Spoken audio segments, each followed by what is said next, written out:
Assalamualaikum warahmatullahi wabarakatuh. Perkenalkan, nama saya Novita Sari dengan NPM 2313041063. Saya merupakan salah satu mahasiswa Pendidikan Bahasa dan Sastra Indonesia angkatan 2023 FKIP Universitas Lampung. Di sini saya akan memperhatikan membuka dan menutup pembelajaran. Selamat menyaksikan.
Lalu yang kedua ada fokus pada satu aspek cerita.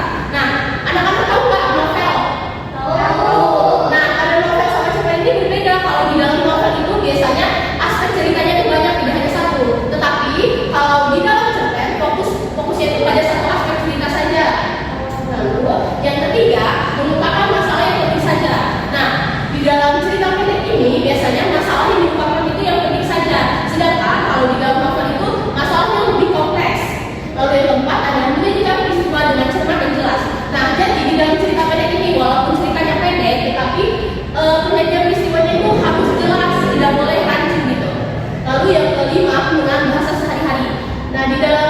pendek ini, walaupun dia merupakan karya sastra ya, tetapi dia tidak harus menggunakan bahasa baku. Dia boleh menggunakan bahasa sehari-hari agar saat pembacanya itu dapat mengerti apa yang dimasukkan di dalam isi cerita tersebut. Boleh? Kalau hari-harinya pakai bahasa asing, dia bisa membaca cerita pendek yang memang asalnya dari bahasa asing atau bisa ditranslate-nya sendiri, begitu Mariana. Oke, selanjutnya ada tokoh yang ditampilkan terbatas. Nah, di dalam cerita pendek biasanya tokoh yang ditampilkan itu 1 sampai 3 tokoh saja, karena kan ceritanya itu pendek dan katanya itu terbatas. Sedangkan kalau di dalam novel itu kan biasanya banyak tokoh pendukung ya. Selanjutnya ada yang terakhir, yaitu ada kesan dan pesan. Pastinya di dalam cerita pendek atau novel atau karya sastra itu ada kesan dan pesan yang ingin disampaikan oleh sang penulis tersebut. Oke, baik, di ciri-ciri cerita pendek ini anak-anak ada yang ingin ditanyakan atau bagaimana? Boleh dicatat dulu nggak, Bu? Boleh, jadi silakan untuk anak-anak yang ingin mencatat. Baik, Bu.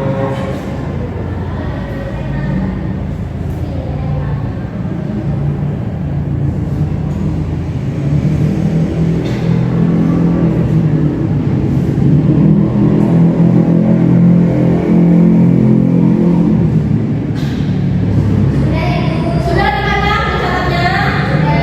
Baik, selanjutnya kita akan membahas materi apa yang kira-kira membahas pokok bahasan yang mana ya kira-kira? Ada yang tahu nggak? Struktur bukan, Bu? Iya, betul Elma. Kita akan membahas struktur dari cerita pendek. Nah, kalian tahu nggak nih 6 struktur ini? Udah dengar belum? Belum ya? Jadi bakal dijelasin ya. Nah, di dalam struktur cerita pendek ini ada 6 struktur cerita pendek. Yang pertama abstrak. Abstrak merupakan gambaran dari gambaran dari cerita pendek tersebut. Lalu yang kedua adalah orientasi.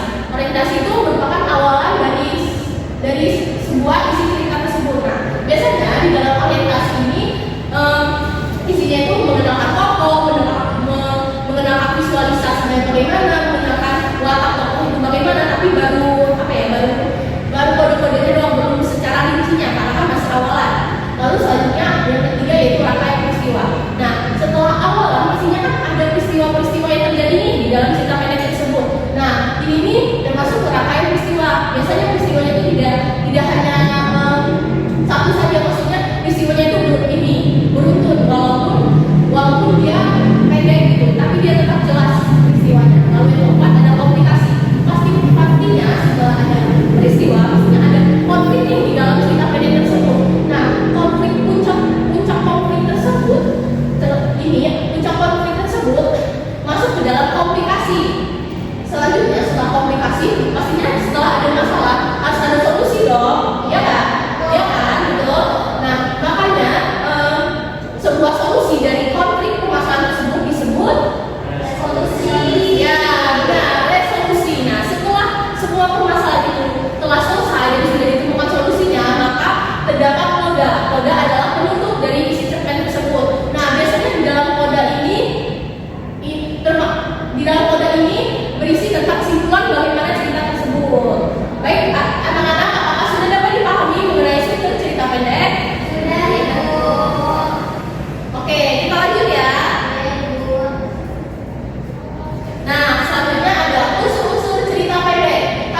dan juga protagonis.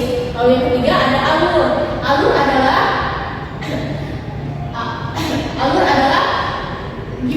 gimana cerita pendek itu bisa berjalan gitu. Alur itu jalan cerita pendek itu bagaimana. Lalu yang keempat ada latar. Latar itu bisa latar tempat, latar waktu, atau latar suasana. Latar itu tempat terjadinya cerita itu di mana dan waktunya kapan dan suasananya bagaimana. Lalu yang kelima ada gaya bahasa. Gaya bahasa itu penggunaan diksi yang dipakai penulis untuk menuliskan cerita pendek tersebut. Lalu yang keenam ada sudut pandang. Ada yang tahu nggak nih sudut pandang itu apa?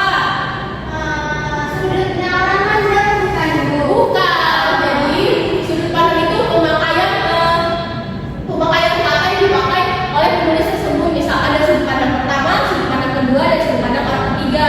Sudut pandang pertama itu biasanya memakai aku dan kamu, sedangkan sudut pandang kedua itu memakai dia, dan sudut pandang ketiga itu biasanya memakai nama tokoh tersebut. Misalkan namanya Elma dan Nando. Nah, di dalam cerita pendek tersebut itu memakai kata Nando dan Elma, bukan memakai aku atau dia dan sebagainya. Selanjutnya yang terakhir adalah amanat. Pastinya kan di dalam cerita pendek itu ada ini ya, ada pesan dan pesan yang ingin disampaikan oleh penulis. Nah, itu termasuk ke dalam amanat. Selanjutnya ada unsur ekstrinsik. Nah, kalian tahu nggak X itu di dalam bahasa Indonesia artinya apa? Mantan. Bukan, salah. Apa? Namanya? Ya, di luar. Jadi unsur ekstrinsik itu unsur yang letaknya ada di luar karya sastra atau cerita, tetapi itu tetap mempengaruhi bagaimana isi cerita tersebut. Nah, di dalam unsur ekstrinsik ini ada 3 macam. Yang pertama, latar belakang pengarang. Nah, jadi kan yang menulis itu pengarang, kan cerita pendek itu. Jadi latar belakang pengarang itu mempengaruhi bagaimana isi di dalam cerita tersebut. Karena kan biasanya di dalam cerita pendek itu merupakan imajinasi nih dari penulis tersebut. Makanya latar belakang pengarang itu sangat mempengaruhi bagaimana isi yang akan disampaikan, isi yang ada di dalam cerita pendek tersebut. Selanjutnya ada latar belakang masyarakat.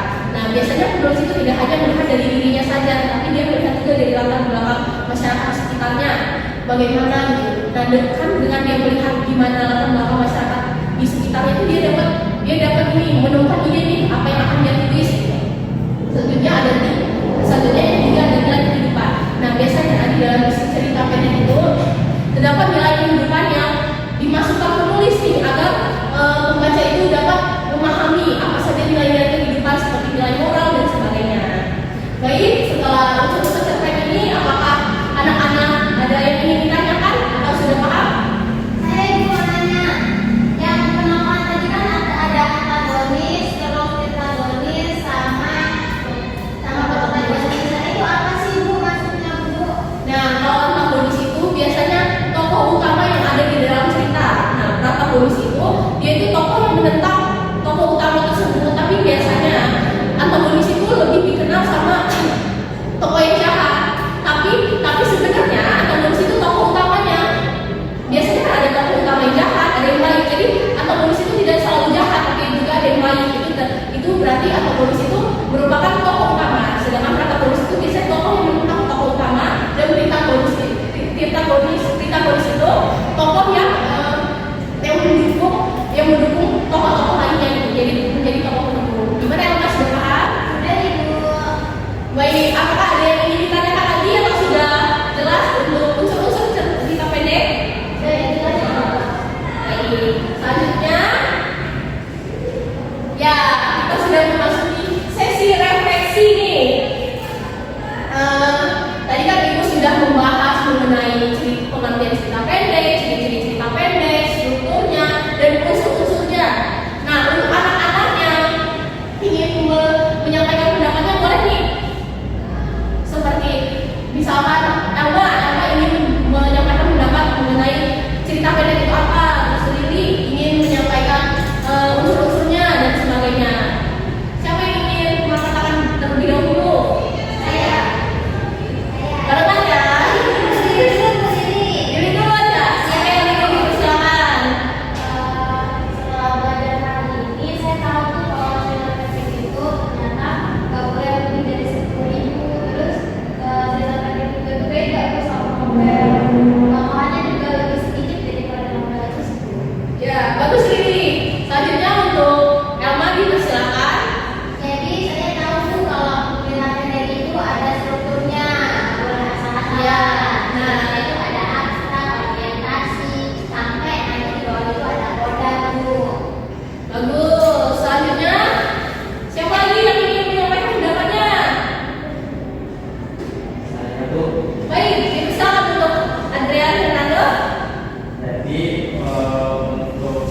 Lalu strukturnya terdiri dari abstrak, terus orientasi, terus rangkaian peristiwa, aplikasi, resolusi, dan lalu unsurnya itu ada unsur intrinsik, itu unsur yang ada di dalam cerita tersebut, yaitu tema, alur, latar, dan sebagainya.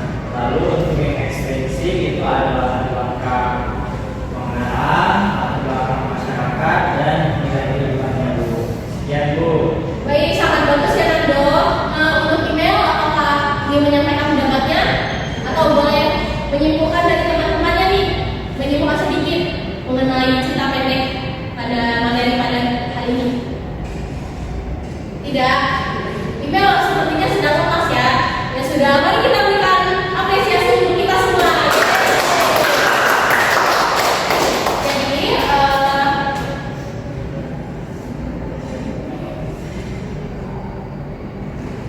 Jadi dari pendapat anak-anak semua itu sudah sangat bagus. Ibu sedikit menyimpulkan ya. Jadi cerita pendek adalah salah satu karya sastra yang berbentuk prosa yang di dalamnya tidak boleh lebih dari 10.000 kata.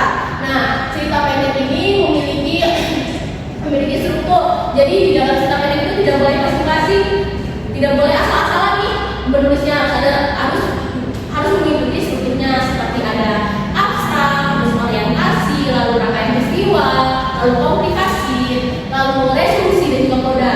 Nah, di dalam cerita pendek ini juga ada unsur-unsur pembangunnya, ada unsur intrinsik dan unsur ekstrinsik. Unsur intrinsik ini unsur yang ada di dalam cerita tersebut, sedangkan unsur ekstrinsik itu unsur yang ada di luar cerita tersebut tetapi masih mempengaruhi bagaimana isi cerita pendek tersebut. Oke anak-anak, sudah dapat dipahami materi kita hari ini ya mengenai cerita pendek? Bisa ya Bu. Kalian ada yang ingin ditanyakan atau sudah cukup? Cukup Ibu. Baik, Ibu nanti setelah ini Ibu akan kirimkan tugas ya untuk kalian, tugas menganalisis cerita pendek. Nanti boleh kalian kumpul minggu depan ya. Ibu kirim kemana Bu? Kirimnya nanti ke Google Drive ya. Ya. Nanti tapi fisiknya juga harus ada di minggu depan agar itu koreksi lagi. Oke, ada yang ingin ditanyakan lagi apa sudah cukup? Jika sudah cukup, Ibu akhiri ya pembelajaran pada hari ini. Semoga apa yang Ibu sampaikan bisa kalian pahami dan bisa menjadi wawasan baru untuk kalian semua ya. Oke, baik. Ibu cukupkan, Ibu akhiri. Wassalamualaikum warahmatullahi wabarakatuh. Waalaikumsalam warahmatullahi wabarakatuh. Terima kasih anak-anak. Terima kasih Bu.